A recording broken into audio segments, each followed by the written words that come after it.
sad little town. They were lost and never found. Fallen leaves, fallen leaves, fallen leaves on the ground. Okay, because there is no story in The Sims 3, I decided I'm not going to do story, I'm going to do controls instead. So yeah, the controls in The Sims 3 the same as they've always been, except maybe from The Sims 2 where it was on the PS2 where you could actually control your own sim and you didn't actually need to use the reticle and tell them to go everywhere. But really, they brought it back. They brought it back to the basic big reticle. You go over something and press go here or use this, and your sim will go over there and use that.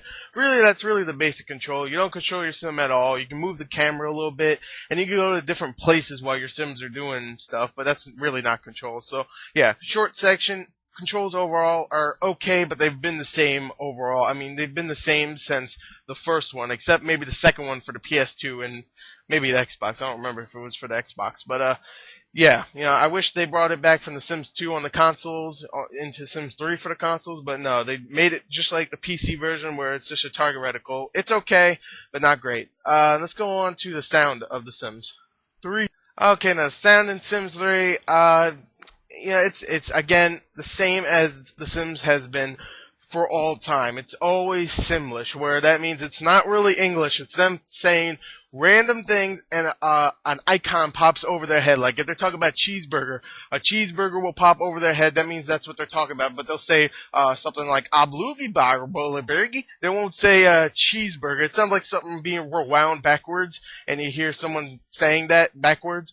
That's what it sounds like. Except obviously it isn't. That would have been too clever. They probably just took a whole bunch of things they made up out of the spot and just recorded it and put it in The Sims.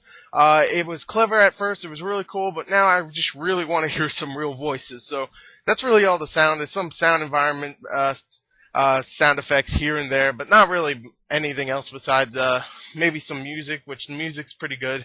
And the voiceovers are somewhat annoying, but still a little charming. Not as charming as before, but a little charming. I want to hear some real freaking English, not Simlish, okay? So yeah, the sound is good, just not great. So let's go on to the graphics. Okay, now the graphics for The Sims 3 are actually pretty good. The environments look nice. All the little environment things here and there look really nice. And all the objects you can buy, all of them look pretty good. The character models are pretty good also.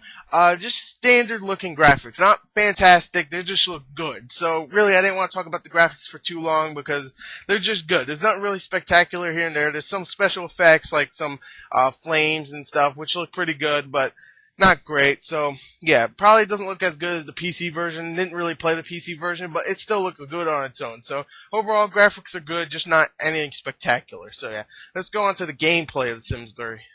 Now the gameplay for The Sims 3 has been the same. I keep saying this, but really, it's been the same since the beginning. Each new sim, and when I mean each new sim, I don't mean every freaking expansion pack for each one. I mean each new sim as in Sims 1, Sims 2, and Sims 3, all added some new significant little things. Like Sims 2 added the age progression, and you can actually like create a character from two other characters, which was really cool, and it actually worked really well. In this one, I didn't notice if they brought that back. I didn't see it, but I don't think they did.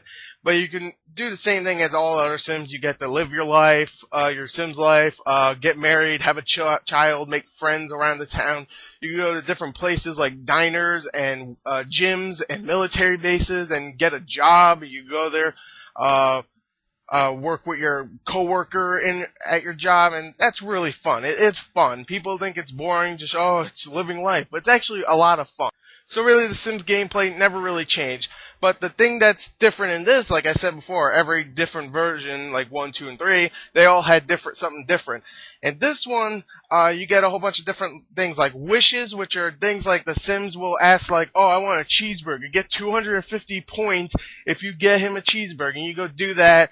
If he wants to go to the gym, you could do that. And you'll get points to add to their happiness meter, I guess, for lifetime happiness. Like, at the end of their life, I guess they'll just extremely be happy. I don't know. They won't be evil and annoying. They'll just be happy.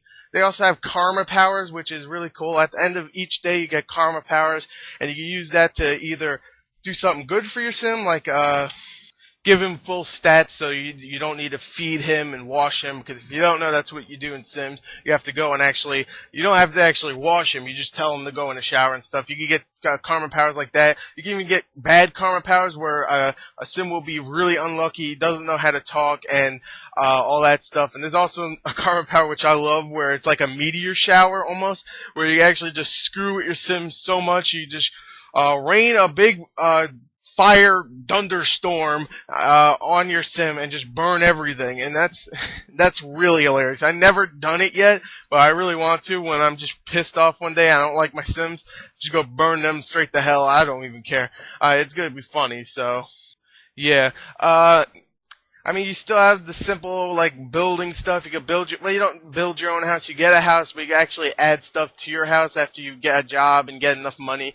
You add, like, a different room, or take a room out and add another room here. You can also buy stuff like new stoves, new chairs or something, like sporting equipment, TVs, computers.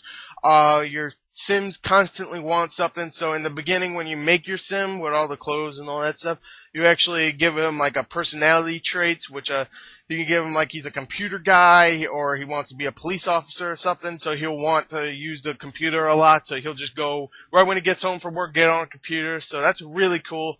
Overall, I think I said enough about The Sims 3. It's a really fun game. I really love The Sims 3. Sure, stuff isn't that good, like the controls, the sound, the graphics. They're not fantastic, but they're good. But the gameplay is fun as hell, just like Sims has always been to me, at least. I'm a big Sims fan. I really like this. So overall, I won't give it an overall score. I'll just do a written review on the bottom. Check it out for my full written review. Well, my written review, not full written review. It's just a little whatever. Just read it, okay? Alright, it's in my description on the bottom. Check it out, it has my score in it, and yeah. Thank you for listening. If you didn't listen, then you can't hear me, so fuck you, faggot. Anyway, yeah, thank you and goodbye.